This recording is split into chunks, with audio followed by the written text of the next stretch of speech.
நீதிமொழிகளின் புஸ்தகம் 24ஆம் அதிகாரம் 3-4 எடுத்துமா படிக்கலாம். வீடு ஞானத்தினால் கட்டப்பட்டு விவேகத்தினால் நிலை நிறுத்தப்படும். அறிவினாலே அறைகளின் அருமையும் இனிமையான சகலவித பொருட்களும் நிறைந்திருக்கும். வீடு. இந்த செய்தி தலைப்பு என்ன தெரியுமா? வீடு. சொல்லுங்க எல்லாரும். வீடு, ஹவுஸ். என்ன குடும்ப ஆசீர்வாத கூட்டம், அது சம்பந்தமா தான் ஒரு அலசல் பல்சுவை செய்தி ஆகும். பக்தி விருத்தியையும் உண்டாக்கும். உங்களுக்கு இந்த செய்தி உற்சாகத்தை கொடுக்கக்கூடியதாய் மாறும். உற்சாகமாய் கேட்கிறவர்களுக்கு இந்த செய்தி உற்சாகமான செய்தியாகவே இருக்கும்.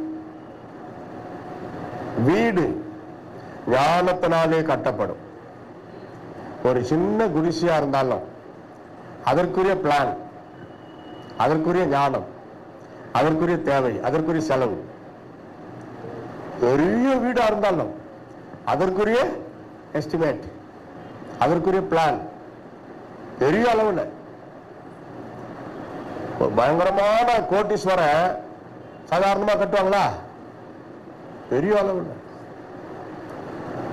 ஒரு ஏழைப்பட்டவங்க சிம்பிளா ஒரு ஹாலு, ஒரு கிச்சனு, ஒரு பெட்ரூம், அவ்வளவுதான். சிறுக கட்டி பெருக வாழ் அப்படின்னு ஒரு பழமொழி, அதை கடைபிடிப்பாங்க. அதுன்னு அது எங்ககிட்ட கோடிக்கணக்கில் இருக்குது பணம். நாங்க ஏன் சிறுக கட்டி பெருக வாழணும்? நாங்கள் பெருக கட்டி இன்னும் பெருக வாழறோம்ன்றவங்க கட்டலாம். என்ன ஒரு வீடா இருந்தாலும் அதுக்கு ஒரு பிளான் இருக்கு, ஞானம் தேவை, அதை கட்ட ஞானம் தேவை. பாம்பேக்கு நாங்கள் ஊழியத்துக்கு போயிருந்தப்போ போன வருஷம் அங்க ஒரு பிரதர் எங்களை ஒரு டூர் கூட்டிட்டு போனார் கார்ல. அரும்பா பாம்பே சுத்தி பார்க்கலாம் வாங்க, இன்னைக்கு ஃப்ரீயா இருக்கலாம் அப்படின்னு. அப்படி எங்களை கூட்டிக்கிட்டு ஒரு இடமா ரன்னிங்லேயே சொல்லிட்டு போறாரு. ஒரு இடத்துல டிரைவரை ஸ்லோ பண்ண சொல்லி, அது லெப்ட்ல பாருங்க பாஸ்டர்னாரு. ஒரு 14-15 அடுக்கு மாளிகை, அதுதான் அம்பானி வீடுன்னாரு. உலகத்தில் பணக்கார வரிசையில் ஒரு மனிதர் அம்பானி. 14 அடுக்கு, 200 பேருக்கு மேல வேலை செய்யறாங்க அதுல. அந்த வீட்டுல வேலை, வீட்டு வேலைக்காரிகள். அப்ப அவர் எவ்வளவு சம்பளம் கொடுப்பாரு எல்லாருக்கும்? அதுல ஒரு ஸ்டெப், ஒரு அறை நீச்சல் குளமே இருக்குதான் அதுல போய் குளிக்கிறதுக்கு.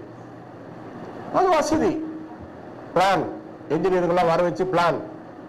10வது அடுக்கு மாதிரி நீச்சல் குளமா இருக்கணும்னு சொன்னா அதுக்கேற்ற மாதிரி அவங்க பிளான் பண்ணுவாங்க. சிறிய குடிசையா இருந்தாலும் அதற்கு ஒரு பிளான், பெரிய மாளிகை கட்டினாலும் அதற்கு ஒரு பிளான். ஆவிக்குரிய வீடுன்னு ஒண்ணு இருக்குது நம்ம வாழ்க்கை. திருமணமான பிள்ளைகளுக்கு நம்ம என்ன ஜெபிக்கிறோம்? இவர்களால் ஒரு நல்ல இனிய வீடு கட்டப்படுவதாக எல்லாம் சொல்லி ஜெபிக்கிறோம். ஆனா உண்மை, இடம் வாங்கி வீடு கட்டுறாங்களா? அது இல்லை. அவர்கள் வீடு தெய்வீக சமாதானமா இருக்கணும். குடும்பம் நல்லா பரிசுத்தமான ஒரு கணவன் மனைவி பிள்ளைகளாய் அவங்க இருக்கணும் அப்படின்னு சொல்லிதான் அதுக்கு அர்த்தம். ஆனா ரெண்டுமே செய்யலாம். இடம் வாங்கி வீட்டையும் கட்டலாம், ஆவிக்குரிய வீட்டாகிய ஆவிக்குரிய வீட்டையும் கட்டணும். ஆவிக்குரிய வீடாகிய பரிசுத்தமான வீட்டை கட்டுகிறோம். அதான் ஞானம் தேவை. ஆக இந்த குடும்ப முகாம், குடும்ப ஆசீர்வாத கூட்டமா இருக்கிறதுனால சிறு பருவம், குழந்தை பருவத்திலிருந்து பரலோகம் போய் சேர்ற வரைக்கும் எத்தனை வீடு, ஒரு அலசல். அதுல நம்ம என்ன ஸ்டேஜில் இருக்கிறோம் அப்படி பார்க்கும் பொழுது, முதலாவது 139 14 முதல் 17 வரை சத்தமா படிக்கலாம். சங்கீதம் 139 14 முதல் 17 வரை பிரமிக்கத்தக்க அதிசயமாய் உண்டாக்கப்பட்டபடியால் உம்மை துதிப்பேன். உமது கிரியைகள் அதிசயமானவைகள், அது என் ஆத்மாவுக்கு நன்றாய் தெரியும். நான் ஒளிப்பிடத்திலே உண்டாக்கப்பட்டு பூமியின் தாழ்விடங்களிலே விசித்திர வினோதமாய் உருவாக்கப்பட்ட போது என் எலும்புகள் உமக்கு மறைவாய் இருக்கவில்லை. என் கருவை உம்முடைய கண்கள் கண்டது. என் அவயவங்கள் ஒன்றாகிலும் இல்லாதே போது அவைகள் அனைத்தும் அவைகள் உருவேற்படும் நாட்களும் உமது புஸ்தகத்தில் எழுதியிருந்தது. தேவனே, உமது ஆலோசனைகள் எனக்கு எத்தனை அருமையானவைகள், அவைகளின் தொகை எவ்வளவு அதிகம். இந்த வசனங்களை படிக்கும் பொழுது ஒருவேளை இப்போ உங்களுக்கு புரியாம இருக்கலாம், திரும்ப திரும்ப படிச்சா புரிஞ்சிடும். அது என்னன்னா, அந்த பக்தன் சொல்லுகிறார், நான் பிரமிக்கப்படத்தக்க அதிசயமாய் உண்டாக்கப்பட்டபடியால் உம்மை துதிக்கிறேன். ஒவ்வொருவரும் அதிசயமானவர்கள். ஒரு தாயின் கர்ப்பப்பையிலே ஒரு குழந்தை உருவாகிறது, அதிசயம். அதற்குள்ளே எலும்பு, தசை, இரத்த ஓட்டம் உண்டாகிறது, அதிசயம். அதற்குள்ளே ஆத்மாவை ஆண்டவர் அனுப்பி அதை வளர்த்து 10 மாதம் அது வயிற்றுக்குள்ளே தாயின் கர்ப்பத்தில் இருந்து பிறப்பதும் அதிசயம். அதெல்லாம் யோசித்துதான் பிரமிக்கப்படத்தக்க அதிசயமான பிறவி நான். என் தாயின் கருவறையில் இருக்கும் பொழுதே கர்த்தாவே நீர் என்னை கண்டீர், எலும்புகள் உருவாவதற்கு முன்பாகவே நீர் என்னை கண்டீர். அப்படி கொண்டு போறார். ஆண்டவரை எவ்வளவு அழகா நுணுக்கமா தன்னுடைய பிறப்பை நினைத்து அவர் துதிக்கிறார், கர்த்தரை துதிக்கிறார். நாம் பிறந்துட்டோம், அதுக்கு முன்னாடி 10 மாதம் நாம் வாழ்ந்த ஒரு வீடு உண்டு, அதுதான் தாயின் கர்ப்பப்பை, கருவறை. சில ஆட்டோவில் எழுதி வச்சிருப்பாங்க பின்னாடி, பாத்தீங்களா? மீண்டும் அமர இயலாத ஒரு சிங்காசனம் தாயின் கருவறை. பிறந்து விட்டால் அவ்வளவுதான், மீண்டும் அமர முடியாது. அது சிங்காசனத்திற்கு ஒப்பிட்டு எழுதுகிறார் பக்தர். இந்த வசனத்துக்கு ஆதாரம் தான் அது, சிங்காசனம். என்ன அருமையா ஒரு குழந்தை தாயின் கர்ப்பப்பையில. உண்மையாவே கடவுளே இல்லைன்னு சொல்றானுங்களே, பைபிள் தெளிவாதான் சொல்லுது, தேவன் இல்லை என்று மதிகேடன் சொல்லுகிறான். மதிகெட்டவன். மதிகெட்டவர்கள் யார் யார் என்று பைபிள் சில வசனம் இருக்குது. அதுல ஒரு டீம் கடவுள் இல்லைன்றாங்களே, அந்த டீம் டீகா கட்சியா கடவுளே இல்லைன்னு வாங்கலாம். ஆனா அவங்களுக்கு மனசாட்சியே தெரியும், கடவுள் இல்லை, கடவுள் இல்லை, இல்லவே இல்லை சொல்லுவாங்க. அவங்களுக்கு எதனா ஒன்று ஆகட்டும், கடவுளே. நான் கூட தான் சொல்றேன், இன்னைக்கு வரைக்கும் நான் கூட தீக்கா தான், பகுத்தறிவு. என்னது? கடவுள் இல்லை, இல்லவே இல்லை, இயேசுவை தவிர. கையை தட்டி எல்லாரும் பிரைஸ் லார்ட், அல்லேலூயா. இயேசுவை தவிர வேற கடவுள் இந்த உலகத்துல இல்லை. அதெல்லாம் விக்கிரகம் மனிதன் உண்டாக்கி கொண்டான். கண்ணு, காது, மூக்கு, பல்லு, வாய், நாக்கு எல்லாம் வச்சு அவன் தூக்கின்னு போறான் கடவுளை. ஆண்டவர் நம்மை தூக்கி சுமக்கிறார். நம்மை தூக்கி சுமப்பவர் தான் ஆண்டவர், நாம் தூக்கி சுமப்பதல்ல. நாம் அபிஷேகம் பண்றோமே, பாலாபிஷேகம், பல அபிஷேகம், அது இல்ல கடவுள். நம்மை அபிஷேகம் பண்ணினவர் ஆண்டவர். ஆமென், அல்லேலூயா. கரெக்ட் தானே? சாமின்னு ஒண்ணு உண்டாக்குற, 2-3 நாள் அதை வச்சு கும்பிடுற, சாமி தான் வச்சுக்கிறது. ஏன் கொண்டு போய் போடுற கிணத்துல, குளத்துல, கடல்ல எதுக்கு அதை போட்டு கரைக்கணும்? அப்ப அது வேணாம் தானே? இது எப்படி ஒத்து வரும் தெய்வம் என்பதற்கு? தேவன் ஆவியாய் இருக்கிறார், அவரை தொழுது கொள்ளுகிறவர்கள் ஆவியோடு உண்மையோடு. நாம் தங்கியிருந்த முதல் வீடு எது? கேள்வி கேட்போம், பதில் சொல்லணும். தாயின் கருவறை, கர்ப்பப்பை. சரியா? பிறந்துட்டோம். வீடு என்ற தலைப்புல அதான் ஸ்டார்டிங். பிறந்தாச்சு. இப்ப தாயின் கர்ப்பப்பை வந்து பிறந்துட்டோம். என்ன செய்யலாம்? உன்னை பெற்றெடுத்த உன் தகப்பனையும் தாயையும் கனம் பண்ணுவாய். அதான் நம்ம செய்யக்கூடிய கைமாறு. யோசிக்கணும். உன் தாயின் போதனையை தள்ளாதே, உன் தந்தையின் அறிவுரையை கேள். சிக்ஷிக்கும் பொழுது, உன் பெற்றோர் உன்னை சிக்ஷிக்கும் பொழுது, கண்டிக்கும் பொழுது அன்பாக கேள். அது உனக்கு ஞானத்தை கொடுக்கும். கர்த்தருக்கு பயப்படுதலே ஞானத்தின் ஆரம்பம். மூடர் ஞானத்தை, அறிவை வெறுக்கிறார்கள். What is the 5th commandment in God's 10 commandments? தேவனாகிய கர்த்தர் மோசேயின் மூலமா இஸ்ரவேலருக்கு கொடுத்த 10 கட்டளைகளில் 5ஆம் கட்டளை என்ன? தெலுங்கு, தமிழ், இங்கிலீஷ் ஏதாவது ஒரு பாஷையில சொல்லுங்க. பாப்பா என்ன தோவரியா? பக்கத்துல என்ன? இங்க பாரு, கன்னத்துல கை வைக்க கூடாது பிரசங்க கேட்கிறப்போ. அப்படி வைக்க கூடாதுன்ற 5ஆம் கட்டளை என்ன? படிக்கிற பசங்க சொல்லுங்க. கிறிஸ்துவ பசங்க தானே? தெளிவா சொல்லுங்க. யார் சொல்றது? உன் தாயையும் தகப்பனையும் தாயையும் தான் வரும். முதல்ல அப்பதான் வரும். தாங்க விட்டு கொடுக்க மாட்டோம். உன் தகப்பனையும் உன் தாயையும். தாய் தான். அதற்கு காரணம் யாரு? தகப்பன். தெய்வத்தை காண முடியாது, ஆனால் ஒவ்வொரு வீட்டிலே 2 பேசும் தெய்வங்களை அந்த தெய்வமே வைத்திருக்கிறார் என்பது கிரேக்க பழமொழி. தெய்வத்தை கண்டிருக்கிறீங்களா? இயேசுவை பார்த்திருக்கிறீங்களா? இல்ல. வசனத்தை படிக்கிறோம், விசுவாசிக்கிறோம். ஆனா அதே தெய்வம், காணக்கூடாத இறைவன் ஒவ்வொரு வீட்டிலே 2 பேசும் தெய்வங்களை வைத்திருக்கிறாராம். அது யார் யார்? தாய், தகப்பன். அதான் அந்த காலத்திலே திருமூலர் பாடினார், தாயின் சிறந்த கோயிலும் இல்லை, தந்தை சொல்மிக்க மந்திரம் இல்லை. பைபிள் இருந்து வந்ததா அதெல்லாம்? இந்து பாட்டு நினைக்காதீங்க. அவங்க சொந்தமா எடுத்துக்கினாங்க. வாலிப பிள்ளைகள் இருக்கிறீங்களா? வாலிபரோ வயோதிபரோ, அப்பா அம்மா உயிரோடு இருக்கிற வரைக்கும் உன்னை பெற்றெடுத்த உன் தகப்பனையும் தாயும் கனம் பண்ணு. முதிர் வயதில் அவர்கள் தள்ளாட விடாதே. தகப்பனையும் தாயும் சபிக்கிறவன் கொல்லப்பட, கல்லெறிந்து கொல்லப்பட வேண்டும் என்று வேதமே சொல்லுது. உன் தகப்பனையும் தாயையும் சபிக்காதே. என்ன காரணம் சபிக்கிற அளவுக்கு? அப்படின்னா சிலர் கேட்பாங்க, என்ன பண்ணிட்டாங்க எனக்கு? பையன் கேட்கறான், இல்ல பொண்ணு கேக்குது. அதெல்லாம் கிடையாது. உன்னை பெற்ற அந்த ஒரே காரியத்துக்காக நீ உங்க அப்பா அம்மாவை கனம் பண்ணி தான் ஆகணும். அவங்க ஒண்ணுமே பண்ண தேவையில்லை, நீ தான் பண்ணணும். ஆமா, நல்லதுயா. ஆமா, அப்படியாப்பட்டவங்களுடைய வாழ்க்கை ரொம்ப சந்தோஷமா நல்லா இருக்கும். எங்க அப்பா அம்மா போயிட்டாங்க, நல்லா கனம் பண்ணோம். ஆனாலும் பாருங்க, இன்னும் கொஞ்சம் நல்லா கனம் பண்ணியிருக்கலாமே அப்படின்னு தான் தோணுது. அந்த மாதிரி மனசாட்சி வாதிக்காம இப்பதுல இருந்தே உங்களை பெற்றெடுத்து உங்கள் பெற்றோரை கனம் பண்ணுங்கள், அவர்களுக்கு உதவி செய்யுங்கள், அவர்களை அற்பமா எண்ணாதீர்கள், அவர்களை கொண்டு போய் அனாதை இல்லத்தில் சேர்த்து விடாதீர்கள். எப்படி உங்களை பெற்று குளிப்பாட்டி வளர்த்து ஆளாக்கினார்களோ அதுபோல நீங்கள் வயதானவர்கள் பெற்றோரை நீங்க குளிப்பாட்டி ஆளாக்கி அவங்களுக்கு சாப்பாடு கொடுக்கணும். நீங்க எப்ப வளர்ந்துட்டீங்களோ அவங்க குழந்தைகள் ஆகி விட்டார்கள். நிறைய பேருக்கு அது தெரியுதில்லை. குழந்தை எப்படி குழந்தை பருவத்துல தட்டு தடுமாறி பேசுதோ அப்படிதான் வயசானவங்க பேசுறது இருக்கும். அவங்க தெளிவா பேச மாட்டாங்க. குழந்தை எப்படி தட்டு தடுமாறி விழுதோ அது போலதான் வயதானவர்கள் தடுமாறி விழுவார்கள். கால் எலும்பெல்லாம் வண்டிப்படும் பாவம். சும்மாவே எப்படி குழந்தையாகி உங்களுக்கு ஊட்டினார்களோ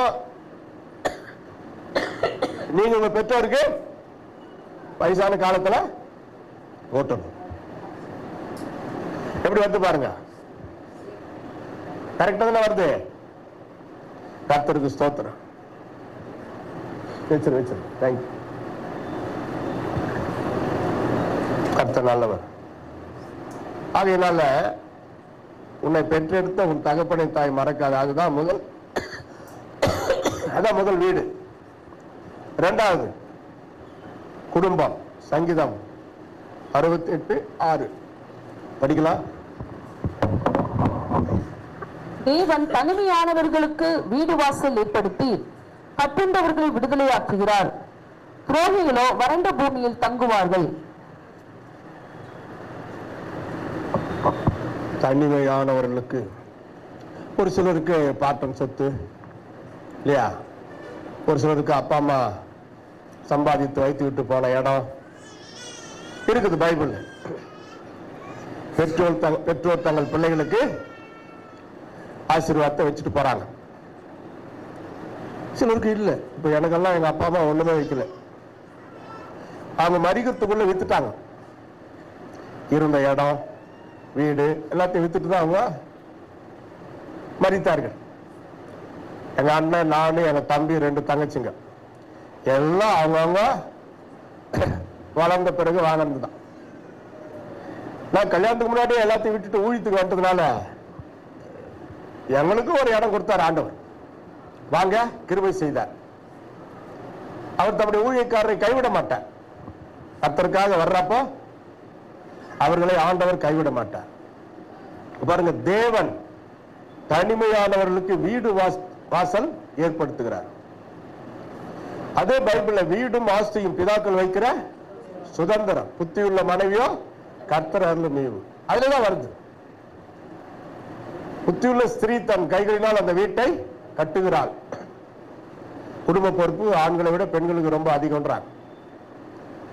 செங்கல், மண், சிமெண்ட் வாங்கி கட்டுகிறாள், அப்படி இல்ல, அது புருஷன் பார்த்துக் கொள்வார். வீட்டை கட்டுகிறாள் ஒரு புத்தியுள்ள மனைவி என்றால் சரியான முறையில் கவனிப்பது, பராமரிப்பது, அன்பினாலே குடும்பத்தை கட்டுவது, அதான் குடும்பத்தை கட்டுகிறார். புத்தி இல்லாதவனோ தன் கைகளினால் அதை இடித்துணும். மண் வெட்டி கட்டபாரம் எடுத்துன்னு வந்து அந்த சிவரை இடிக்கிறாங்க, அப்படிலாம் அர்த்தாது. குடும்ப சமாதானத்தை கெடுக்கிறது, புருஷனை மறைக்கிறது, டாமினேட் பண்றது, அடிமைத்தனம். ஒரு சில வீட்டில் பார்த்தீங்கன்னா நாங்களே 48 வருஷம் ஊழியம் செய்யறோம். என் கல்யாணத்துக்கு முன்னாடி 8 வருஷம், அதுக்கப்புறம் 40 வருஷம் வச்சுங்க. எனக்கு 48 வருஷம் ஊழியம், என் மனைவிக்கு 40 வருஷம். யோசித்து பாருங்க, எவ்வளவு வீட்டுக்கு போயிருப்பான், கவனிப்பாங்கல்லாம். அதனாலே தம்பிடும் அடிமையா வளர்ப்பான், அடிமையா நினைப்பாங்க புருஷனை. எங்க எதிர்க்காவே தப்பு அதெல்லாம். புருஷனை விட மனைவி கொஞ்சம் சம்பளம் அதிகம் வாங்குறாங்கன்றதுனால அப்படி அடிமைத்தனம் பண்ணவே கூடாது. கர்த்தரது அருவருக்கிறார், பரலோகம் போக முடியாது. முக்கியமா what Bible says, obey to your husband. What Bible says, love your wife. What Bible says, children, obey to your parents. அதான் ஒழுங்கு. வீட்டை கட்டிப்பார், கல்யாணத்தை பண்ணிப்பார், வீட்டை கட்டிப்பார். தமிழ்நாட்டில் ஒரு பழமொழி. ஒரு சிலர் கல்யாணத்துக்கு முன்னாடி வீட்டை கட்டிடுவாங்க, வர்ற மனைவி சொகுசா இருக்கட்டும். ஒரு சிலருக்கு கல்யாணம் ஆன பிறகு அந்த சிலாக்கியம் கிடைக்கும். கல்யாணம் ஆன பிறகுதான் இடம் வாங்கி வீடு கட்ட முடிஞ்சது. அதுக்கு முன்னாடி ஒரு வாடகை குடிசையில் தான் நாங்கள் இருந்தோம். மாசம் 40 ரூபாய் வாடகை, 6 ரூபாய் கரண்ட் பில்லு. அதுக்கு எவ்வளவு நாங்கள் கஷ்டப்பட்டோம். அது கட்டுறதுக்கு நாங்கள் ரொம்ப கஷ்டப்பட்டோம். ஒழுங்கா 3 வேளை ஆகாரம் கிடையாது, வறுமையில தான். ஆனாலும் நாங்கள் சந்தோஷமா தான் கர்த்தரை ஸ்தோத்திரம் பண்ணினோம். மாசம் ஒரு 150 ரூபாய் கூட கிடைக்காது காணிக்கை. அப்போ ஊழியம் தான், அதுல தசம்பாகத்தை தனியா வச்சிரும், வர்ற ஊழியக்காரங்க யாருக்குன்னா கொடுத்து அனுப்பும். ஆனால் சந்தோஷம் குறையவில்லை, மகிழ்ச்சி குறையவில்லை. ஒரு குடும்பத்தில் இயேசு தலைவராக இருப்பாரே ஆனால் கணவன் மனைவிக்குள்ள ஒரு தெய்வீக அன்பு, ஒரு தெய்வீக பாசம், ஒரு பரஸ்பர அன்பு. ஏதோ களியாட்டு விளையாட்டு இச்சைக்காக அடங்கவே மாற்ற. ஒரு பொண்ணை பாருங்க, ஒரு கால் கட்டு போட்டுடலாம் அப்படின்னு பழமொழி. கால் கட்டி போட்டா அப்படின்னா கல்யாணம் பண்ணிடுவாங்களாம். கல்யாணம் பண்ணா அடங்கிடுவா, அப்படி எல்லாம். தனித்திருக்கும் பொழுது பரிசுத்தமா தன்னைத்தான் சோதித்து பார்க்க கடவன். திருமணத்திற்கு முன்னாடியே ஒரு பையன், ஒரு வாலிபன் குடும்ப வாழ்க்கைக்கு ஆயத்தமாகிறது ஜபத்துல தான். குடும்பம் தேவனால் உண்டாக்கப்பட்டது. அல்லேலூயா. தேவன் தம்முடைய அன்பை பகிர்ந்து கொள்ளவே குடும்பத்தை உண்டாக்கினார். ஆதாமுக்கு ஒரு ஏவாளை கொடுத்தார். ஆண்டவர் நினைத்திருந்தால் ஏவாளையே உண்டாக்கி இருக்காமல் ஜனவரி மாசம் ஒரு 500 ஆதாம், பிப்ரவரி மாசம் ஒரு 500 ஆதாம், மார்ச் மாசம் ஒரு 500 ஆதாம், இப்படி மாசம் மாசம் ஒரு 500 ஆதாம் உண்டாக்கிட்டு இருந்தா அது குடும்பமா? ஆண்கள் தங்கு விடுதி அப்படின்னு ஒரே ஒரு ஆதாமுக்கு ஒரு ஏவாளை உண்டாக்கி நீங்கள் மகிழ்ச்சியாய் வாழுங்கள், பழுகி பெருகி பூமியை நிரப்புங்கள், அப்படிதான் ஆண்டவர் சொன்னார். அதனாலதான் நம்ம பழுகி பெருகி பூமியை நிரப்பிட்டோம். உலகத்திலேயே அதிக மக்கள் தொகை நம்ம இந்தியா. ஒரு காலத்தில் சைனா இருந்தது. இந்த கொரோனா வந்த பிறகு சைனாவிலே மக்கள் தொகை குறைந்து விட்டது. இந்தியாவில் குறைஞ்சது, ஆனாலும் இப்ப பர்சன்டேஜ் படி சைனாவை விட இந்தியாவில் தான் மக்கள் தொகை அதிகம். கர்த்தருடைய வாக்குத்தத்தம் ஒரு காலம் பொய்யாகாது. பழுகி பெருகி பூமியை நிரப்புங்கள், நிரப்பிட்டோம். பாருக்குள்ளே நல்ல நாடு நம்ம பாரத நாடு. என்னதான் குடும்ப கட்டுப்பாடு இயக்கங்கள் தீவிரமாக வேலை செய்தாலும் ஒரு தம்பதியருக்கு குறைஞ்சது 2 இல்ல 1 குழந்தை இல்லைன்னா எல்லாரும் பார்த்து ஒரு மாதிரி சொல்லுவாங்க. அப்படி இருந்தும் மக்கள் பெருக்கம் அதிகமா இருக்கிறது. இல்லத்திற்கு, நம்முடைய குடும்பத்திற்கு இயேசு தலைவராக இருந்தால் அந்த ஆசீர்வதிக்கப்பட்ட ஒரு குடும்பம். கணவன் மனைவியினுடைய வாஞ்சை கர்த்தரை சார்ந்திருக்க வேண்டும் என்று அவர் சொல்லுகிறார். கர்த்தரை சார்ந்திரு. நற்செய்தியை அறிவிக்கின்ற தம்பதியர் பாக்கியவான்கள், அவர்களுடைய பாதங்களை ஆண்டவர் அழகு என்று வர்ணிக்கிறார். சபையோடு இணைந்து நற்செய்தியை அறிவிக்கணும். சபையோடு இணைந்து. நகைச்சுவை உணர்வு கொண்ட தம்பதியர் பாக்கியவான்கள், அவர்கள் அதிர்ச்சிகளை எளிதில் சமாளிப்பார்கள். நகைச்சுவையா இருக்கணும்.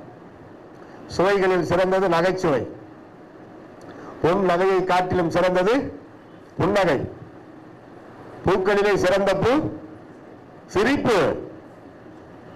வாய்விட்டு சிரித்தால், ஆமா, அது மட்டும் எல்லாருக்கும் தெரிந்து பாருங்க. ஏன்னா எல்லாருக்கும் நோய் வருது இல்ல, அதனால இப்படிலாம் பழமொழி நிறைய இருக்குது நகைச்சுவை பற்றி. மருத்துவம் என்ன சொல்லுகிறது? ஒரு நாளைக்கு குறைஞ்சது அரை மணி நேரம் சிரிக்கணுமா? சிரிக்கிறீங்களா? ஒரு நாளைக்கு குறைஞ்சது அரை மணி நேரம். அதாவது ஒரே அடியா இல்ல, ஒரே அடி அரை மணி நேரம் உட்காந்து இல்ல ரோட்ல உட்காந்து வீட்டுல உட்காந்து சிரிச்சுன்னு தான் என்ன நினைப்பாங்க? ஆமா, கொண்டு போய் பாலாயத்தில் சேர்த்துருவாங்க. பக்கத்திலே தான் இருக்குது.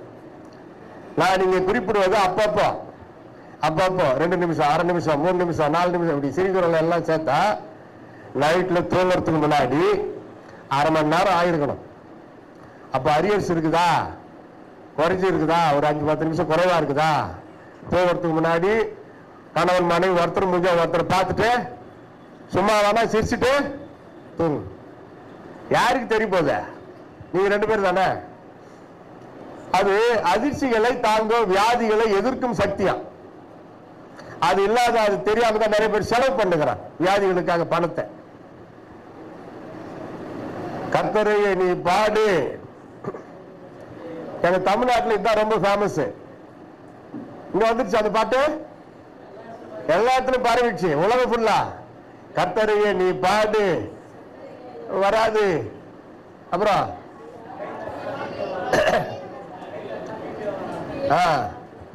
அப்படிலாம் பட்டியல் நிலுகிறது. அதனால கர்த்தரை சோத்திரம் பண்ணி சந்தோஷமா பாடுங்க, சக்கரையா வராது. நான் முதல்ல எனக்கு மயக்கமா இருக்குதுன்னு டாக்டர் கிட்ட போனேன். சுகர் இருக்குதான்னாரு. இருக்குது டாக்டர்னா. எவ்வளோன்னாரு? ஒரு 2.5 கிலோ இருக்கு வீட்டுல. என்ன சார் உங்க உடம்புல கேட்டது அதுதான் சார் செக் பண்ண வந்தேன் உங்ககிட்ட. முதல்ல இப்பதான் நான் வர்றேன் செக் பண்றதுக்கு அப்படின்னு. அப்புறம் தான் செக் பண்ணி கொஞ்சம் இருக்குதுன்னாங்க. சரி கொஞ்சம் தானே பரவாயில்ல, நல்லா நெடுமுட்டி போட்டு கைகளை உயர்த்தி சோத்திரம் பண்ணா ஓடிவிடும். அதுக்கே ஓடுவாங்க. நடக்கணும், நடை பயணம், அப்படியே கைப்பிரதி கொடுத்துட்டு வாங்க. அப்படிதான் செய்யணும் நம்ம காரியங்களை. கர்த்தருக்கு பிரியமா மாத்திக்கோ. மாசம் 3000 ரூபாய் கட்டி ஜிம்மில் போய் சேர்றாங்களா பாக்குறீங்களா? நடக்கிறோம் இங்கே நடந்துக்கிறோம். இரும்பை தூக்குறோம், வலுவாக்குற ஒரு இரும்பை தூக்கி இப்படி பிடிக்கிறோம். எதுக்கியா உனக்கு இந்த வம்பு? நடந்து போய் சுவிசேஷ அறிவி, தெருவில் நின்று இயேசு கிறிஸ்துவை பற்றி பாடு, வேர்வை வரட்டும் போயிடும். சத்தம் போட்டு பாடு. கவுடு, பொய், கோபம், முன்கோபம், எரிச்சல் எல்லாத்தையும் வச்சுக்கினேன் அறிக்கிட்டு விடல. மாத்திரை மட்டும் போட்டுக்கினே சாவர வரைக்கும் போட்டுருந்தாங்க. சிறந்த வழி அளவோடு சாப்பிட்டு வளமோடு வாழுங்கள். ஒருத்தன் டாக்டர் கிட்ட போய்க்கிறான். கொலஸ்ட்ரால், பிபி, சுகர் எல்லாம் ஓவர். செக் பண்ணாரு, ஊசி போட்டாரு, மாத்திரைங்கெல்லாம் எழுதி கொடுத்தாரு. இதெல்லாம் கரெக்டா சாப்பிடுங்க, அப்பதான் போயிடணும். சரிங்க, ஃபீஸு கொடு, ஃபீஸ் 500 ரூபாய் வாங்கி. பிரதருக்கு கொஞ்சம் வாங்க, டாக்டர் கூப்பிடுறாரு. இது மட்டும் போதாது, நான் சொல்றத கொஞ்சம் கடைபிடிச்சிங்கன்னா படிக்கலாம் அப்படின்னா. என்ன சொல்லுங்க டாக்டர்? காலையில 2 இட்லி, மத்தியானம் 1 கப்பு சோறு. நான் வெஜிடேரியன் எல்லாம் சேர்க்க கூடாது. காய்கறிகள், உளுந்தரிசி சோறு ஒரு கப்பு, சாயந்தரம் சக்கரை இல்லாத டீ, பஜ்ஜி அத்தை தின்னு உடம்பை கெடுத்து கூடாது. நைட்ல ஒரு 2 இட்லி அல்லது எண்ணெய் படாம சப்பாத்தி, ட்ரை சுக்கா ரொட்டின்னு வாங்க, வட இந்தியாவுக்கு போவோம், அதெல்லாம் கொடுப்பாங்க. 2 தான். இப்படி நீ சாப்பிட்டேன்னா பழிச்சுக்கலான்னாரு டாக்டர். இவன் கேட்டானா, இதெல்லாம் என் சாப்பாட்டுக்கு முன்னாடியா என் சாப்பாட்டுக்கு பின்னாடியா? அத மாத்திரம் நினைச்சுக்கலாம். சாப்பாடு இவ்வளவுதான் சார். டாக்டர் சொல்றாரு, ஐயோ நான் 15 இட்லி சாப்பிடுவேன், 2 பிளேட் பிரியாணி சாப்பிடுவேன், சாயந்தரம் பஜ்ஜி எல்லாம் கேசரி எல்லாம் வச்சு வாங்குவேன், நைட்டுக்கே 1 லிட்டர் பால் குடிப்பேன், 15 தோசை சாப்பிடுவேன்.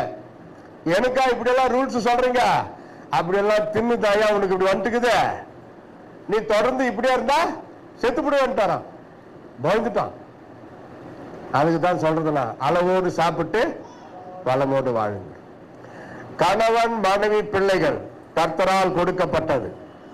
உன் பிள்ளைகள் உன் பந்தியை சுற்றிலும் ஒலிவ மர கன்றுகளை போல் இருப்பார்கள். பிள்ளைகளை வளர்க்கிறது கர்த்தருக்குட்பட்டு. குடும்பம் என்றால் பிள்ளைகள் அற்பமா எண்ணக்கூடாது. கவலைப்படாது, கண்ணீர் விடாது, மகிழ்ந்து களி கூறு, சந்தோஷப்பட்டு களி கூறுங்கள்.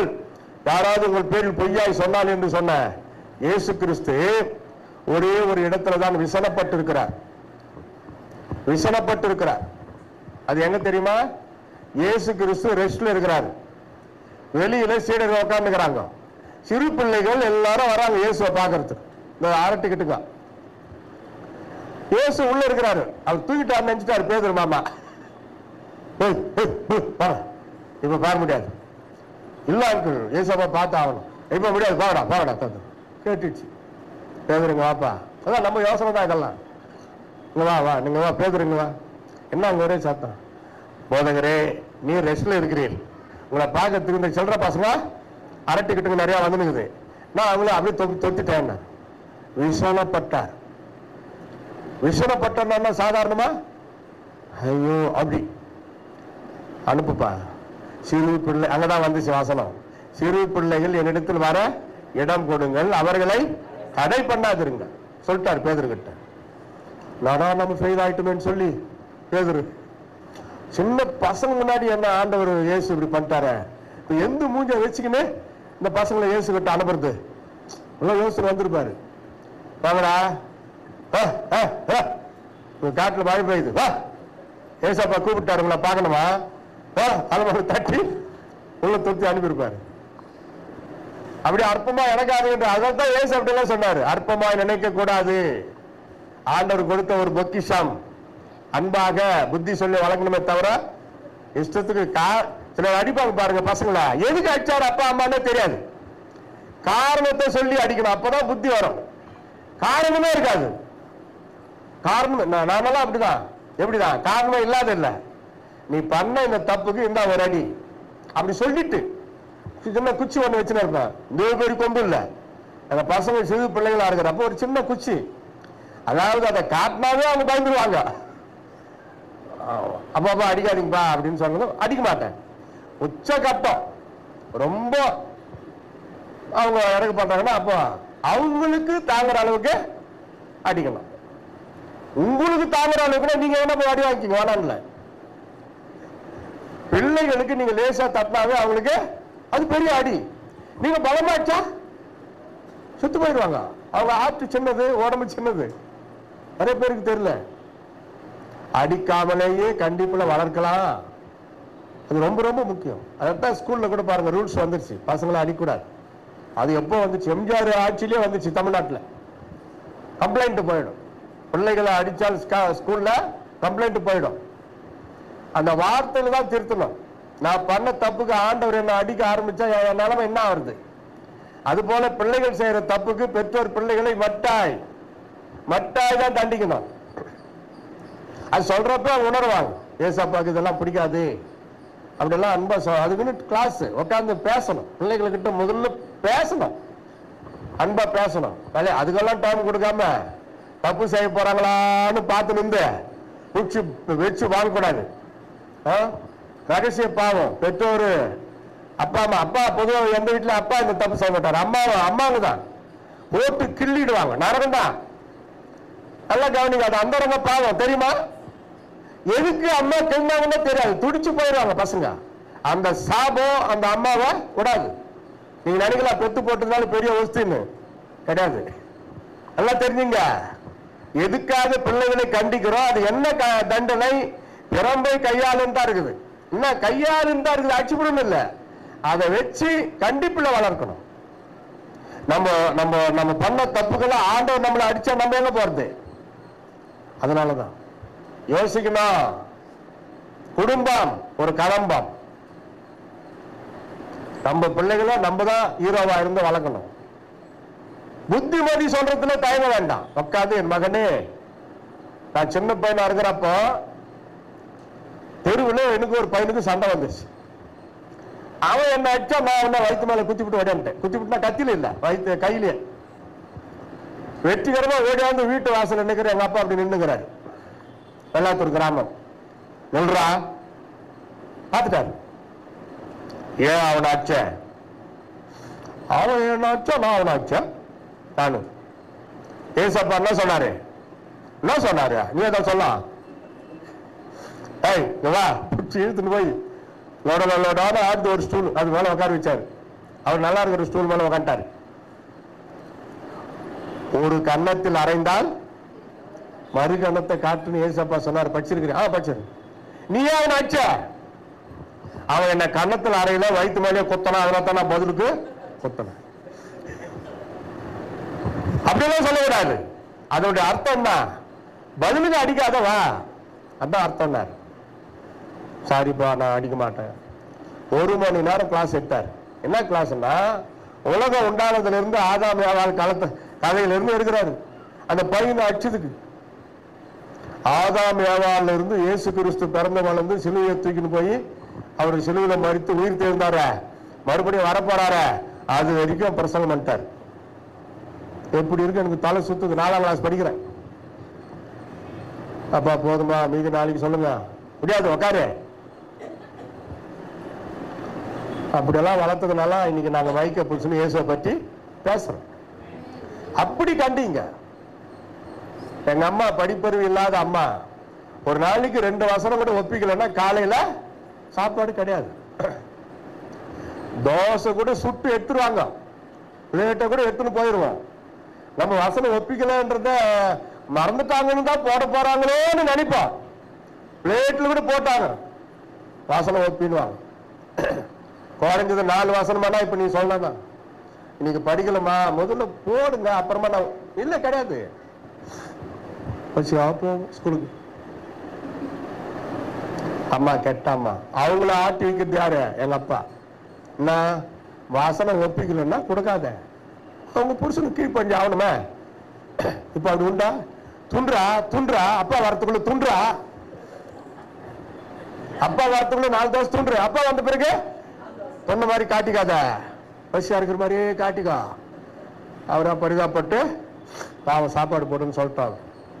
அப்படி பண்றதுனாலதான் பசங்க உங்களையும் மதிக்கிறது இல்ல, அப்பாவையும் மதிக்கிறது இல்லை. செல்லம் குடும்ப வேணாம்ல. அதுல ஒரு சாப்பிட்றப்ப ரைட். எந்த தாய் தகப்பனும் சாப்பிட்றப்ப மட்டும் கோபத்தை காட்டாது. சில வீட்டுங்கள்ல பசங்க சாப்பிட்றப்பதான் அந்த குழந்தைங்களை திட்டுறது, அடிக்கிறது, கிள்றது பயங்கரமான தப்பு. பசங்க பக்கம் நான் பேசுறேன். இன்னைக்கு சிறு பிள்ளைகளை பாராட்டி பேசினுக்கிறேன். இப்ப நான் ஒரே குஜலாகுது. பாஸ்டர் கிட்ட சொல்லுங்க, பவுல் தாத்தாவை அடுத்த முறை எப்பனா கூட வர சொல்லுங்க பாஸ்டர், எங்க பக்கமே பேசுறாரு நல்லா. கரெக்டா? ஆமா. ஒரு அம்மா கன்னியாகுமரியில அவங்க பெத்த பொண்ணு ஒரு 2ஆவது படிக்கணும்னு நினைக்கிறேன், குளிக்க வைக்கிறாங்க.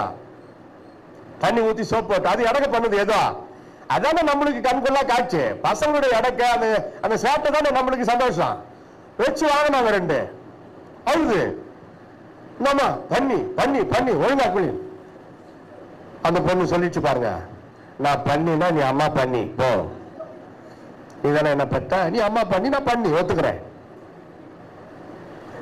சில வீட்டுல பாத்தீங்கன்னா அப்பா அக்கா வந்துடும், ஏய் ஏன்டா பிறந்த, நான் என்ன பண்ணிட்டான், அவனுக்கே புரியல பாவம், ஏன்டா பிறந்த, எதுக்குன்னு பிறந்தியா, அவன் என்ன சொல்லுவான் பாவம், குடும்பம்னா என்னன்னு தெரியாத பையன் அவன் என்ன சொல்லுவான், நான் ஏன்டா இந்த வீட்டுல பிறந்தனும், அப்ப வேற வீட்டுல போய் பிறந்துக்கிடான்னு சொல்ல முடியுமா? பசங்களுக்கு சந்தேகத்தை உண்டாக்கூடாது. கண்டிப்பு தாவீதே சொல்றாரு, என் தவறுகளுக்கு என்னை மட்டாய் தண்டியும். என்ன இப்ப இருக்கிற பிரச்சனை இதுதான், சாபம் போடாதீங்க. நீங்களே பெற்றெடுத்து உங்க பிள்ளைகள் மேல சாபம் போடாதீங்க. உங்களுக்கு தான் பிரச்சனை, உங்களுக்கு தான் கஷ்டம். தாவீதை கொலை செய்வதற்கென்றே கங்கணம் கட்டி கொண்டிருந்த அவருடைய மகன் மரித்த பொழுது தாவீது கதறி கதறி அழுதான், மகனே மகனே மதிகெட்டவன் சாகிறது போல நீ செத்து போனாயோ. யாரு? அப்பாவை கொலை பண்றதுக்கு வகை தேடி கொண்டு கிடந்த பையன். அந்த பாசம் பாருங்க. அதே போல சவுல் ராஜா மரித்த போது ஐயோ புழுதிய வாரி தலையில போட்டுக்கிட்டு, ஆண்டவனே போயிட்டீங்களா? யார் அவரு? பட்டயத்தை எடுத்துக்கொண்டு தாவீதை வெட்டி போட ராத்திரி பகலா சுற்றி கொண்டு கிடந்த ஒரு ராஜா. அதை வந்து சொல்றவனே போட்டு கொண்டு வெட்டி போட்டான். இந்த செய்தியை சொல்றதுக்கு நீ ஏகட்ட வந்த? தேவனால் அபிஷேகம் பண்ணப்பட்டவன் மேல் கை வைக்கவே கூடாது. ஆனா உண்மையே அவனை யாரும் கொல்லல, ஓடிடுறாங்க. பட்டயத்தை நட்டு அதன் மேல் விழுந்து சவுல் ராஜா செத்தான். அவன் கிரீடம் உருண்டு ஓடுது. அவங்க பையன் செத்து போயிட்டான்னு கேள்விப்பட்ட உடனே செத்து போயிட்டான். பரிசுத்தாவி பெற்ற ஒரு மனிதன் இப்படி தற்கொலை பண்ணி சாகலாமா? கூடாது. என்ன நடந்தது இடையில? பரிசுத்தாவி அவனை விட்டு எப்ப போயிட்டாரு? அவன் நினைச்சுமா இருக்கிறாரு நம்ம கிட்ட ஆண்டவர்னு இல்ல. எவ்வளவு சலுகை கொடுத்தாரு. சாமுவேல் பேச்ச மீறின போது கூட பரிசுத்தாவி அவரை விட்டு போல. 4-5 தப்பு வரைக்கும் பொறுத்து நின்றார். தன் ராஜ்யம் நிலைத்திருக்கும்படி எப்ப குறி சொல்லுகிறவர்களை தேடி ஓடினாரோ பரிசுத்தாவி அவனை விட்டு போயிட்டார். கர்த்தருடைய பிள்ளைகள் புறஜாதியினுடைய காரியம் வீட்டில் இருக்கக்கூடாது. 4 நேரம் சாங்கியம் ராகு காலம் யமகண்டம் பார்க்க கூடாது. ஆண்டவர் நமக்கு ஒவ்வொரு நாளையும் ஆசீர்வதித்திருக்கிறார். காலையில் என்ன ஜெபம் பண்றோம்? காலையில் ஜெபம் பண்றீங்களா? இந்த நாளை என்னை ஆசீர்வதியும், அந்த நாளுக்குரிய ஆசீர்வாதங்களை தான். அவ்வளவுதான், ஒரே வார்த்தை. கர்த்தர் கேட்கிறாரு, ஆசீர்வதிப்பார். நல்ல நேரம் கெட்ட நேரம், நீ பாவம் செய்யறிய அதான் கெட்ட நேரம். நீ தான தர்மம் நல்ல நல்ல காரியம் செய்யறிய அது நல்ல நேரம். ஆண்டவர் எல்லா நாளையும் ஆசீர்வதிக்கிறார். கிறிஸ்துவும் கூட பாருங்க, செவ்வாய்க்கிழமை கல்யாணம் வைக்க மாட்டாங்க, சனிக்கிழமை வைக்க மாட்டாங்க, புதன்கிழமை வெள்ளிக்கிழமை ஞாயிற்றுக்கிழமை சர்ச்சுக்கு போறத கூட கட்டு அடிச்சுட்டு ஓடிடுவாங்க. தெளிவா சொல்லணும் கிறிஸ்துவ, ஞாயிற்றுக்கிழமை நான் சர்ச்சுக்கு போய் ஆகணும் அப்படி ப்ரோக்ராம் வச்சா சாயந்தரம் வைங்க. அது கூட தப்பு நியாயமா பார்த்தா. அப்போஸ்தலர் காலத்து ஊழியம் என்ன? ஞாயிறு சபை கூடி வருதல், சாயந்தரம் சுவிசேஷ ஊழியம் போய் செய்தல். இதான் அப்போஸ்தலர் ஊழியம். சரி, ஏதோ கன்ஸ்ட்ரக்ஷன் குடும்ப ப்ரோக்ராம் ஏதோ வைக்கிறாங்க, வர ஞாயிற்றுக்கிழமை காலையில முடியாது, சாயந்தரம் வைங்க வர சொல்லணும். சபை கூடி வருதலை சிலர் விட்டு விட்டார்கள், அதுபோல நீங்கள் விட்டுவிட கூடாது. யோசித்து பாருங்க. நீங்க பண்ற ஜபத்தை கேட்டு அற்புதம் செய்யாத ஆண்டவரு சடங்காச்சாரத்தில் செஞ்சிருவாரா? ஒரு கருப்பு கயிறை கையில கட்டிக்கினா செஞ்சிருவாரா? வெள்ளிக்கிழமை தான் கல்யாணம் பண்ணணுமா? புதன்கிழமை தான் பண்ணணுமா? செவ்வாய்க்கிழமை பண்ணுங்க. 7 நாட்கள்ல செவ்வாய்க்கு தான் வாய் இருக்குது, மற்ற கிழமைக்கு வாய் கிடையாது. செவ்வாய்க்கிழமை செவ்வாய் செவ்வாய் பேசும். செவ்வாய்க்கிழமை கல்யாணம் பண்ணுங்க, செவ்வாய் பேசும். பாத்தீங்களா எப்படி கொண்டாந்துட்டேன்? சனிக்கிழமை ஐயோ ஐயோ சனியே வேணா, ஏன் சாப்பிடுற? சனிக்கிழமை ஏன் சாப்பிடுற? உபவாசம் போட்டு ஜெபம் பண்ணு. யோசிக்கணும். கிறிஸ்துவ கூட நிறைய பேர் யாரோ எனக்கு பில்லி சொல்லி வச்சுட்டாங்க பிரதர், யாரோ எங்க புருஷனுக்கு ஏதோ வச்சுட்டாங்க. எந்த பொம்பளை வச்சாலும் என்கிட்ட பேசவே மாட்டாரு எங்க வீட்டுக்காரு. உங்ககிட்ட பேசினாவே சண்டை வருது, அதனால அவர் பேசல. இதுதான் உண்மை. அதுக்கு எவ்வளோ பக்கத்து வீட்டுக்காரி ஒரு நாள் அந்த பொம்பளை பார்த்து சிரிச்சிருப்பாருன்னு நினைக்கிறேன். பாவம். சிரிக்கிறது தப்பாயா? மானிடர் வர்க்கத்துக்கு சிரிப்பு தானே ஆண்டவர் வச்சிருக்கிறாரு. சரி, நீ சிரிக்கிறல்ல, எல்லாரையும் பார்த்து உன் மனைவி சிரிக்கூடாதா? நிறைய பிரச்சனை. எங்க 48 வருஷம் ஊழியம் சார் எவ்வளவு வருது எங்க கிட்ட வருது பிரச்சனை. அழகான பொண்ணை கட்டிக்க வேண்டியது. அவனை ஏன் பார்த்த, இவனை ஏன் பார்த்துருச்சா, அவன் கை மேல பட்டுச்சா, அவட லூசு, நீ வந்து பாகவத்துக்கு தான் போனோம். கை காலு உடம்பு பராஜயம் இருக்கா எங்குமே? இது ஒரு பாவமா? பரிசுத்தம் உள்ளவனுக்கு சகலமும் பரிசுத்தமா, அசுத்தம் உள்ளவனுக்கு சகலமும் அசுத்தமா. நம்பிக்கை தான் வாழ்க்கை. நல்லா தெரிஞ்சுங்க, நம்பிக்கை தான். சந்தேக கேஸ் நிறைய வரும் என்கிட்ட. புருஷன் மேல மனைவிக்கு சந்தேகம், சில வீட்டுல மனைவி மேல புருஷனுக்கு சந்தேகம். கோயம்புத்தூர்ல ஐபிஎஸ் சர்ச்சு, எவ்வளவு பெரிய சர்ச்சு, பிரசங்கம் பண்ணி முடிக்கிறேன். வாசலாண்டு ஒரு ஐயாக்கும் ஒரு பாட்டிக்கும் அதான் கணவன் மனைவி, ஒரு தாத்தா ஒரு பாட்டிக்கு சண்டை. பாஸ்டர் நேரம் ஓடணும், என்ன தெரியல, பாவம் விழுந்துட்டாங்களோ என்னமோ. என்னன்னா அந்த தாத்தா சொல்றாரு, அதனால பயங்கர சந்தேகம் ஐயா இவனுக்கு. 98 வயசு இருக்கு அவருக்கு. நிக்கிறதுக்கு பலம் இல்ல தாத்தா, அவரு மேல சந்தேகம் அந்த பாட்டிக்கு. பாஸ்டருக்கு கோவம் வந்துச்சு, எனக்கு கூட இல்ல, பாஸ்டருக்கு ரொம்ப வந்துருச்சு. அருகுதா இந்த வயசுல உனக்கு தேவையா? சொல்லுங்க ஐயா, என் பேத்தி மாதிரி பார்த்தா அது சிரிச்சா, அதுக்கே இப்படி பண்றான். ஒரு வயசான தாத்தா சிறு பிள்ளைகளை பேத்தியா தான் பார்க்க முடியும், அந்த கண்ணுக்கு பேரன் பேத்தியா தான் தெரியும். வேற எப்படி தப்பா நினைக்க முடியும்? அதெல்லாம் யோசிக்க வேணாம். ரெண்டு வருஷம் சர்ச்சுக்கு வர்ற ஒரு ஐயா அம்மா எவ்வளவு இடத்துல கணவன் மனைவி பேச்சுவார்த்தையே கிடையாது. எங்க ஆர்கேபேட்டை டு ராணிப்பேட்டை இடையில ஒரு வீட்டுல ஜபம் எங்களை கூப்பிட்டுருந்தாங்க. வீட்டு ஜப கூட்டம் முடிஞ்சுதான் பக்கத்து தாங்கிறாரு அவங்க கணவர். ஜபத்துல கலந்துக்கல. சரிங்கம்மா நான் போறேன், உங்க ஐயாவை கூப்பிடுங்க, நான் ஒரு ஜாம் பண்ணிட்டு போறேன்னு. அது வராது. அந்த அம்மா சொல்லுது தான் கணவனை, அவர் வரமாட்டார், அது மனசு வரல பாருங்க, அது வராது. இன்னும் எருமாடுன்னு அர்த்தம். எருமாட்டை கட்டிக்கணும் நான் பாடுறேன்ற மாதிரி அது வராது. பாருங்க எது அதான். சரிமா என்ன விஷயம்? பேசுறது இல்ல பாஸ்டர், பேசுறது இல்லையா? எவ்வளவு நேரம் எவ்வளவு நேரம்? நம்மளுக்கு அதானே நேரம் தானே கணக்கு. கணவன் மனைவிக்குள்ள கொஞ்சம் விரிசலும் கோபமா வந்தா எவ்வளவு நேரம்? நீங்களே சொல்லுங்க, யாருன்னா அனுபவம். அம்மா சொல்லுங்கம்மா, ஒரு 2-3 சாட்சி. கணவன் மனைவிக்குள்ள ஒரு பிரச்சனை வந்தா எவ்வளவு நேரம், இல்ல எத்தனை நாள், அத்தனை சொல்லுங்க. நோபல் பரிசு கொடுத்துடலாம். என்னங்கம்மா அது வாசமா? நீங்க எவ்வளவு நேரம்? நீங்க கோபமா இருந்தாலும் உங்க அப்பா வந்து பேசுறது எவ்வளவு நேரத்துல வந்து பேசிடுவாரு? கொஞ்சம் பேசுங்க. இது வந்து சர்ச்சு இல்ல, சர்ச்சு தான், சண்டை இல்ல. உங்க அனுபவத்தை சொல்லுங்க. எங்க பையனை கேட்கறேன், உனக்கு மனைவிக்கு பிரச்சனை வந்தா எவ்வளவு நேரம்? 4 மணி நேரம். 4 மணி நேரம் தான். கைத்தட்டு எல்லாரும் பிரைஸ் லார்ட், அல்லேலூயா. சூப்பர்யா, நல்ல பையன் தான். நாங்கெல்லாம் ரொம்ப கண்டுக்க மாட்டோம். எப்ப கல்யாணம் பண்ணுவோம், எப்ப நீ உண்டு மனைவி உண்டு, அவ்வளவுதான். விசாரிக்க மாட்டோம் நாங்க எதுவும். சொல்லிட்டு நான் எதனா உன் மனைவி கிட்ட பேசிக்கோ. அவர் மனைவி என் கண்ணுக்கு தமிழ் இல்லையா, அதை கேட்டதான் தெரியும். சரி, அது ஒரு 5 நிமிஷம் எக்ஸ்ட்ரா சொல்லணும்னு நினைக்கிறேன். சரி, அடுத்தது இந்த பக்கம் அங்கூர், உள்ளூர், சித்தூர். துணிஞ்சு சொல்லிட்டாருல, அது மாதிரி சொல்லுங்க. 20 மினிட்ஸ் 2. Super, first prize. கை தட்டு எல்லாரும். Praise Lord, hallelujah. எப்படி அவர் பேசிக்கு வரா, நீங்களா 2 பேரும் எப்படா வந்து பேச போறாருன்னு இருப்பீங்க. சரி, கொஞ்சம் பெரிய சண்டை வந்தா அது எவ்வளவு நேரம்? 1/2 மணி நேரம். நல்லா கரெக்டா சொல்றாங்க ஐயா. குடும்பத்தை ஏன்னா உடனே முடியாது. நம்ம கடவுள கொஞ்சம் அது கொஞ்சம் கொஞ்சமா குறையணும்ல. ஒருத்தர் சொன்னார் பெங்களூர்ல, இது வரைக்கும் 25 வருஷம் ஆச்சு, எனக்கு என் மனைவி ஒரு சின்ன பிரச்சனை கூட வந்ததே இல்லைன்னா. ஏய் பொய் சொல்லாத, இந்த மாதிரி எத்தனை நாளா ஏமாத்திருக்கிற அப்படின்னா. வந்துச்சியா பிரச்சனை வந்துச்சு. அது எப்படி வராது போயிடும்? வரும். வரும். கரெக்ட். நல்ல அனுபவமா சொன்னீங்க.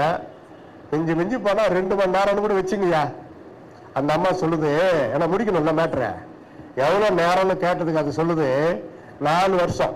ஐயோ ஐயோ சொல்லுங்க, ஐயோ ஐயோ அச்சுக்கோ அச்சுக்கோ, ஐயோ ஐயோ ஐயோ. சார் வந்துச்சா, உனக்கு உங்க வீட்டுக்காருக்கும் பிரச்சனை வந்தா எவ்வளவு நேரம் பேசாத இருப்பீங்க? அது ஒன்றும் ஃபார்வர்ட் ஆகுது. இவர் 1/4 மணி நேரம் சொன்னாரு, அவங்க ஒன்றும் ஃபார்வர்ட் ஆகிறாங்க. வீட்டுக்காரர் வந்து பேச மாட்டாரான்னு அவங்க யோசிக்கிறாங்களே, அதான் 5 நிமிஷம் கழிச்சு பரவாயில்ல கொஞ்சம் ஒத்து போயிச்சியா. நீ இல்லாதப்ப அவர் ஒரு கேள்வி கேட்டமா, உனக்கு மனைவிக்கு பிரச்சனை வந்தா எவ்வளவு நேரத்தில் பேசுங்க? 1/4 மணி நேரம்ட்டார் அவரு. அப்புறம் போய் பேசிக்கா. ஏயா 10 நிமிஷம் எடுத்தா சொன்ன? அது அப்படியே பட்டு பொண்ணு இல்லை பாவம். நாங்கள் நல்லா கவனிங்க, பெற்றோரு உங்க பையனுக்கோ பொண்ணுக்கோ கல்யாணம் பண்ணி வச்சிங்களா, கொஞ்சம் தள்ளி இருங்க. அவங்க வாழட்டும், அவங்க கத்துக்கிட்டோம். எல்லாத்தையும் நம்ம கத்துக்கிட்டு இருக்கக்கூடாது, போர் அடிக்கும் அவங்களுக்கு. அவங்களுக்கு வாழணும். சில பாத்துங்க, பையனுக்கு கல்யாணத்தை பண்ணி வச்சுட்டு, டேய் அவன் கிட்ட உஷாராரு. கல்யாணத்தை பண்ணி வச்சுட்டு மாப்பிள்ளைக்கு அம்மா சொல்ற ஐடியா, அவகிட்ட உஷாராரு. என்ன அர்த்தம்? எதிரி மாதிரி. நிறைய வீடுகள்ல அந்த தம்பதியருடைய வாழ்க்கை கெடுக்கிறது யார் தான்? பெற்றோர்.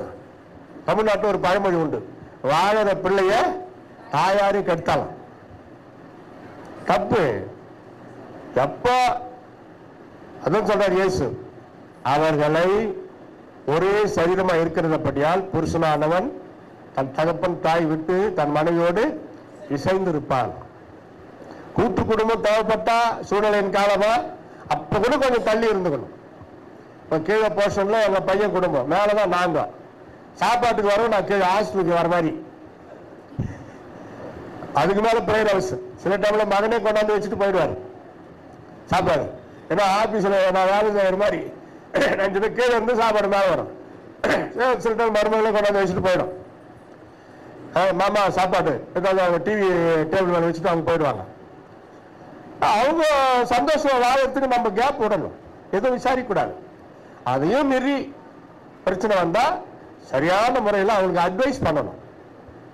என் பையன்றதுனால அவன் பண்ண தப்பை மறைச்சிட்டு நான் மருமகளை குற்றவாளியா தீர்க்க கூடாது. நியாய தீர்ப்பு எனக்கு இருக்குது, அதனால யோசிக்கணும். எனக்கு நியாய தீர்ப்பு இருக்குது, அதை வச்சுக்கிட்டு இல்ல மைமுதாஸ் நீ என்ன இருந்தாலும் நீ பண்ணது தப்பு அப்படிதான் நான் சொல்லுவேன். என் பையனுக்கு தான் நான் புத்தி சொல்ல முடியும். ஒரு சைடு சரி பண்ணாவே அடுத்த சைடு தானே சரியாயிடும். பிரைஸ் லார்ட், ஹல்லேலூயா. குடும்பம் ஒரு கலம்பம். நம்மை நாமே நிதானித்தறிந்தால் நாம் நியாயம் தீர்க்கப்பட மாட்டோம். அப்படிதான் பைபிள்ல பவுல் எழுதுறாரு. இதுக்காக ஒவ்வொருத்தரும் தற்பரிசோதனை செய்யணும். ஒரு தற்பரிசோதனை, அது சுருக்கமா சொல்றேன். How is my relationship with God? என்னுடைய ஐக்கியம் ஆண்டவரோடு எப்படி இருக்கிறது? 1. 2, can anybody teach to me? யாராவது எனக்கு போதிக்க முடியுமா? மனைவியினுடைய போதனை கூட சில நேரங்கள்ல நல்லா இருக்கிறப்ப அது ஏற்றுக்கொள்ளும். புருஷனுடைய போதனை நல்லா இருக்கிறப்ப ஏற்றுக்கொள்ளும். 3, am I living in middle of God's willing?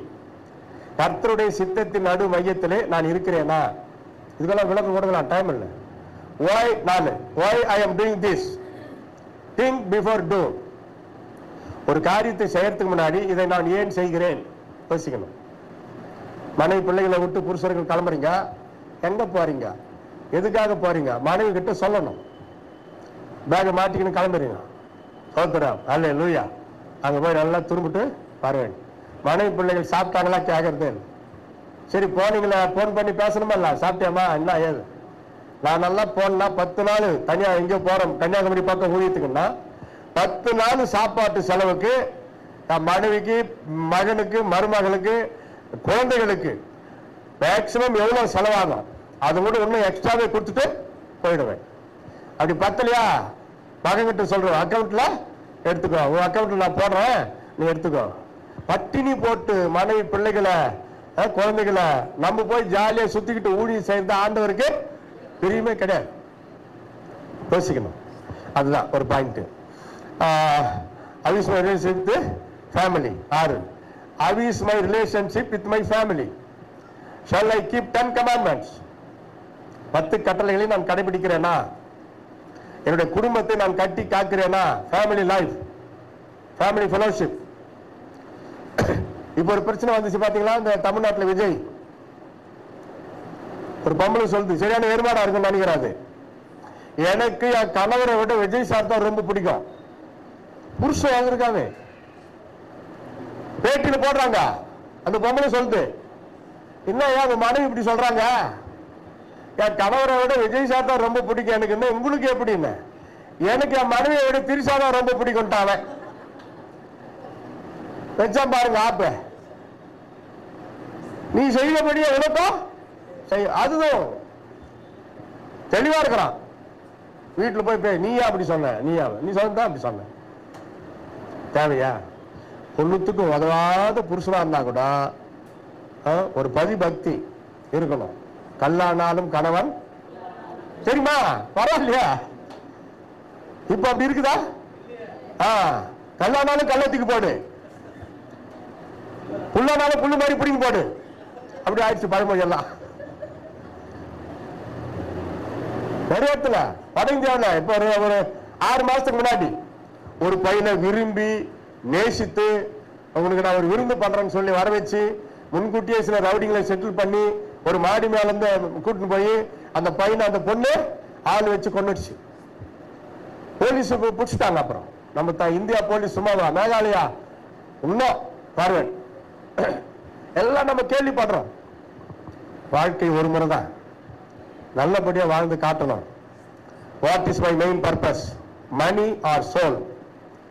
பணம் தான் வாழ்க்கையா? இல்ல, ஆத்துமாக்கள். இங்க வந்திருக்கிற சியோன் பெந்தகோஸ்தே சபை ஒவ்வொரு விசுவாசியும் குறைஞ்சது வருஷத்துல 2 புது ஆத்மாவை ஆதாயப்படுத்தி ஆலயத்துக்கு கொண்டு வர வேண்டும். அதைத்தான் கர்த்தர் விரும்புகிறார். வர்ற டிசம்பர் இன்னும் 2-3 மாசம். சரி, ஒரு ஆத்மா ட்ரை பண்ணுங்க. இந்த இடமாவது ரொம்பட்டும். நல்லா ஞாயிற்றுக்கிழமை தான் ரொம்பது இல்ல. ஆத்துமாக்களை ஆதாயப்படுத்திக் கொள்கிறவன் ஞானவான். ஞானவான் பேர் பாரு. ஒரு கவிதையும் படிக்காம நீங்க ஞானி ஆகணுமா? ஆத்துமாக்களை ஆதாயப்படுத்தி கொண்டால் நீங்க ஞானி. அவர்கள் ஆகாய மண்டலத்தில் சூரியனை போல் பிரகாசிப்பார். Next, can I make some leaders for my safety? இது வந்து பாஸ்டர்ஸ்களுக்கு, விசுவாசிகளுக்கு. எப்படின்னா, உங்களுக்கு ஆவிக்குரிய அப்பா அம்மா யாரு? உங்களுக்கு ஆவிக்குரிய அப்பா அம்மா யாரு? கரெக்டா சொல்லுங்க. Pastor, pastor. கரெக்டா சொல்றீங்க. உங்களுக்கு சத்தியத்தை சொல்லி சத்தியத்தில் வளர்க்கிற உங்க பாஸ்டர் தான் உங்களுக்கு அப்பா. நான் வந்து பெரியப்பா, வயசாயிட்டதுனால. என் மனைவி பெரியம்மா, பாஸ்டர் அம்மா தான் அம்மா. பெரியப்பாக்கு என்ன தெரியும்? சாக்லேட்டு, கேக்கு, பிஸ்கட் வாங்கி வந்து கொடுத்துட்டு அவர் போயிடுவார். அதுக்காக பெரியப்பா ரொம்ப அன்பாகிறாருன்னு ஓடி வர முடியுமா? கூட அங்க வந்து பாருங்க, அப்பதான் தெரியும் நான் எவ்வளவு மறைக்கிறேன்ட்டு. அப்பாவே எவ்வளவு மேல்றானே ஓடியா. அப்பா ஒரு ஞாயிற்றுக்கிழமை கண்டிப்பாரு, ஒரு ஞாயிற்றுக்கிழமை வாக்குத்தத்தம் சொல்லி பேசுவாரு, ஒரு ஞாயிற்றுக்கிழமை இயேசு வருகை பற்றி பேசுவாரு, ஒரு ஞாயிற்றுக்கிழமை அன்பை பற்றி பேசுவாரு. அன்பை பற்றி பேசுறப்ப அன்பா தான் பேசுவாரு. பாவத்தை கண்டிச்சு பேசுறப்ப அது கோபமா தான் தெரியும். கோபம் வந்துருச்சுன்னு பயந்துடக்கூடாது. தேவ கோபாக்கினியை பற்றி பேசுறப்ப அது கோபமா தான் வரும். கோபம் வருது பாஸ்டர், அது கோபம் இல்ல. கோபம் எப்படி ஆண்டவருக்கு வருது, அதுல கொஞ்சம் அது வெளிப்படும். நல்லா தான் இருந்தாரு, என்ன ஆச்சு இன்னைக்கு இருக்கு? சொல்லவே கூடாது. We are watching only one side of our Jesus Christ character. We forget to watch another. அன்புள்ளவர், கிருபையுள்ளவர், இரக்கமுள்ளவர், பாசமுள்ளவர், இது ஒன் சைடு. நியாயாதிபதி. Our God is a loving God, but he is also consuming fire. ரட்சிக்கிற அக்னி. இப்ப ரட்சிக்கிறார். இந்த போஸ்ட் நியாயாதிபதியா இயேசு வர்றப்ப இந்த ரட்சிக்கிற post அவர்கிட்ட இருக்கார். Next, am I living in holy life? No personal code. எனக்கு பர்சனல் கோடே கிடையாது. நான் வெளியரங்கமாய் பரிசுத்தமாய் வாழ்கிறேன். அப்படி இருக்கணும். கர்த்தருடைய பிள்ளைகள், கணவன் மனைவி, பர்சனல் கோடு, நோ பர்சனல் கோடு. ஒளிவு மறைவு உங்களுக்குள்ள இருக்கக்கூடாது. உன் மாம்சமானவனுக்கு உன்னை ஒழிக்காதே. என்ன அர்த்தம்? விடுதலையோடு நீங்க காணப்படணும். புருஷர்கள் உங்கள் மனைவியுடைய பலன் என்ன, பலவீனம் என்ன? பலவீனமா ஜெபம் பண்ணு, பலனா பாராட்டு. உங்கள் புருஷனுடைய பலத்தை பாராட்டு, பலவீனத்திற்காக ஜெபம் பண்ணு. ஊரை ஒன்னா கூட்டிட்டு வேடிக்கை பார்க்க கூடாது. கல்யாணம் ஆன முதல் மாசம் கணவன் மனைவி பார்த்து சிரிப்பார், 2வது மாசம் மனைவி கணவனை பார்த்து சிரிப்பார், 3வது மாசம் 2 பேரும் ஒருத்தரை பார்த்து ஒருத்தர் சிரிப்பார்கள், 4வது மாசம் ஊர் ஜனமெல்லாம் வந்து நின்று இவங்க போடுற சண்டையா பார்த்து சிரிப்பார்கள். 4வது மாசமே கதை க்ளோஸ். அப்படி இருக்க கூடாது. கல்யாணமாகி 4வது நாள், கல்யாணமாகி 4வது நாள் எப்படி இருக்கும்? புது மாப்பிள்ளை பொண்ணு போறாங்க 2 பேரும் வாக்கிங். மணமகள் காலில் ஒரு முள்ளு குத்திக்கிச்சு. ஐயோ ஐயோ, புது மாப்பிள்ள, oh darling what happen to you? முள்ளு குத்திக்கிச்சு அத்தான். இதா காட்டு, இந்த முள்ள போடுங்க. முள்ளே என் மனைவி காலை ஏன் கொத்தன? You come darling, I will take you 24 hour hospital. அவ்வளவு அன்பு. எத்தனை நாள் ஆச்சு? 4 வருஷம் ஆச்சு. அதே தம்பதியர் போறாங்க, முள்ளு குத்திச்சு. யாருக்கு? மனைவிக்கு. அதே முள்ளு இல்ல, கொஞ்சம் பெரிய முள்ளு. ஐயோ ஐயோ ஐயோ, ஏ சனினா ஏன் கத்துற? 4 வருஷத்துக்கு இந்த கதி. அப்புறம் மேற்கொண்டு யோசிச்சு பாருங்க. அப்பவே மனைவி என்ன யோசிச்சிருக்கோம்? அப்படியே ஸ்டில் 4வது நாள் அப்படி, 4 வருஷத்துக்கு அப்புறம் இப்படி, இன்னும் 4 வருஷம் போனா எப்படி? அப்படி ஆயிடும். வயசு எவ்வளவு ஆனாரோ அன்பு குறைவே. தமிழ்நாட்டில் ஒரு பழமொழி உண்டு, ஆசை 60 நாள், மோகம் 30 நாள். ஆனா அன்பு சாகர வரைக்கும். அல்லேலூயா. அன்புக்கு வயதாகாது. அன்பு என்பது தெய்வீக தன்மை. அதை வந்து இழக்க கூடாது. வயசாகத்தானே ஒருத்தர் தாங்கணும், அன்பு செலுத்தணும், அவங்களுக்கு ஒரு திருப்தி, ஒரு மகிழ்ச்சி வரணும்ல உள்ளத்துல. Final, what is my willing or desire, gift or fruit, angry or love, false flesh or spirit, false or true. எதை தேர்ந்தெடுக்கிறீர்கள் உங்கள் குடும்ப வாழ்க்கையில்? மாம்சமா ஆவியா, கோபமா அன்பா, வரங்களா கிருபைகளா? வரங்கள் வரங்கள் வரங்கள். நிறுத்து. கிருபைகளை பெற்றுக்கொள், ஆவின் கனிகளை பெற்றுக்கொள், வரம் தானாக வேலை செய்யும். கையை தட்டு. Praise the Lord, praise the Lord, praise the Lord. என் மனைவி கிட்ட நான் அன்பா இருக்கிறேன், அதுவே ஒரு வரம் தான். என் மனைவி என் மேல அன்பா இருக்கிறாங்களா, அதே ஒரு வரம் தான். 2 பேரும் ஒன்னா சேர்ந்து போய் நோயாளி தலைமையில கை வைங்க, எப்போ உங்களுக்கு ஆண்டவர் வரம் கொடுத்துட்டாரு, சுகமாக்கிட்டு வரவங்கள. அல்லேலூயா. யோசிக்கணும். நான் விட்டா சொன்ன மாதிரி பேசினே இருப்பேன். ஐயா சொன்ன நேரம் முடிஞ்சுட்டு 5 வருஷம் எக்ஸ்ட்ரா ஆயிடுச்சு. வருஷமா நிமிஷம் பாருங்க. நானும் பசியின் கொடுமையில எப்படி எல்லாம் பேசினுக்கிறேன். சொல்லுங்க. வீடு, மனைவி, மக்கள். உங்கள் சரீரம் தேவனுடைய ஆலயம். சபை ஒரு வீடு. உங்களது வீட்டின் நன்மையால் திருப்தி அடைவோம். சங்கீதம் 69:9. சபையை வீட்டுக்கு ஒப்பிட்டு எழுதியிருக்கிறார். தாயின் கருவறை ஒரு வீடு, உங்கள் குடும்பம் ஒரு வீடு, உங்கள் சரீரம் ஒரு வீடு, பரிசுத்த ஆவியானவர் வசிக்கிற ஒரு வீடு, பரலோக ராஜ்யம், நித்திய வீடு. யோவான் 14:2. இதெல்லாம் விளக்கி பேசியிருக்க வேண்டியது டைம் இல்லாதனால வசந்தா மட்டும் சொல்றேன். என் பிதாவின் வீட்டில் அநேக வாசஸ்தலங்கள் உண்டு. வீட்டில் பாருங்க.